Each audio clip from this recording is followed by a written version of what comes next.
नमस्ते बच्चों, नोटबुक में आप सभी का स्वागत है। आज के इस वीडियो में हम अध्ययन करने वाले हैं लेखक ओम प्रकाश वाल्मीकि की लिखी कहानी खानाबदोश की। खानाबदोश अर्थात नोमैड्स, ये एक ऐसी प्रजाति है जो घूम घूम कर अपना जीवन यापन करती है। इस कहानी में भी हम देख पाएंगे कि कैसे इस कहानी के मुख्य पात्र खानाबदोशों की जिंदगी जीने को मजबूर कर दिए जाते हैं।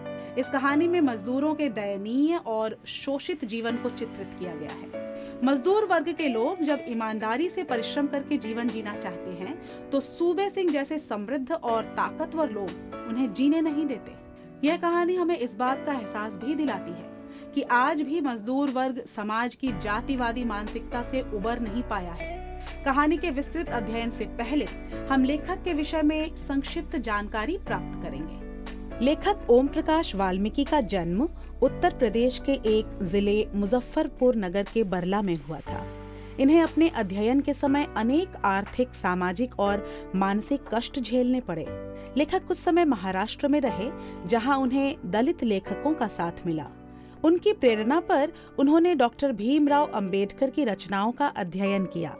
डॉक्टर अंबेडकर की रचनाओं से वे काफी प्रभावित हुए और इससे उनकी रचना दृष्टि में भी काफी परिवर्तन हुआ।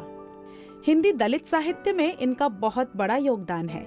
अपनी रचनाओं में इन्होंने जातिगत अपमान और उत्पीड़न का जीवंत वर्णन किया है। अपनी आत्मकथा जूठन के कारण इन्हें हिंदी साहित्य में एक विशेष पहचान मिली। सन 1993 में इन्हें डॉक्टर अंबेडकर राष्ट्रीय पुरस्कार से नवाजा गया।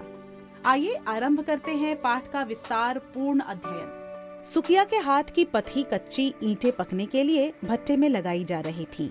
भट्टे के गलियारे में झरोखेदार कच्ची ईंटों की दीवार देखकर सुकिया आत्मिक सुख से भर गया था। देखते ही देखते हजारों ईंटें भट्टे के गलियारे में समा गई थी। ईंटों के बीच खाली जगह में पत्थर का कोयला, लकड़ी, बुरादा, गन्ने की बाली भर दिए गए थे।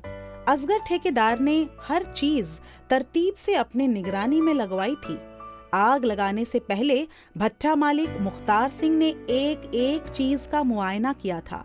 24 घंटे की मजदूरी पर मजदूरों को लगाया गया था, जो मोरियों से भट्टे में कोयला, बुरादा आदि डाल रहे थे।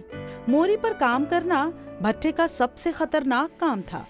यहाँ थोड़ी सी भी असावधानी मौत का कारण बन सकती थी। भट्टी की चिमनी धुआं उगलने लगी थी, जिसे मीलों दूर से देखा जा सकता था। हरे भरे खेत के बीच गहरे मटमैले रंग का यह भट्टा हरी भरी धरती पर एक धब्बे जैसा दिखाई देता था। मानो और सुकिया महीना भर पहले ही इस भट्टे पर दिहाड़ी मजदूर बनकर आए थे। हफ्ते भर का काम देखने के बाद असगर ठेकेदार ने सुकिया से कहा था कि सांचा ले लो और ईंट पाथने का काम शुरू करो। उसने 1000 ईंट के रेट से सुकिया की मजदूरी तय की। भट्टे पर लगभग 30 मजदूर थे जो यही काम करते थे। भट्टा मालिक मुख्तार सिंह और असगर ठेकेदार शाम होते ही शहर लौट जाते थे। दिन भर की गहमा गहमी के बाद शहर से दूर यह भट्टा अंधेरे की गोद में समा जाता था। एक कतार में बनी छोटी छोटी झोपड़ियों में जलती ढिबरियां भी इस अंधेरे से लड़ नहीं पाती थी।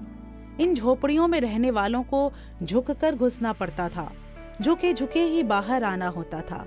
भट्टे का काम समाप्त होते ही औरतें चूल्हा चौका संभालने में लग जाती थी।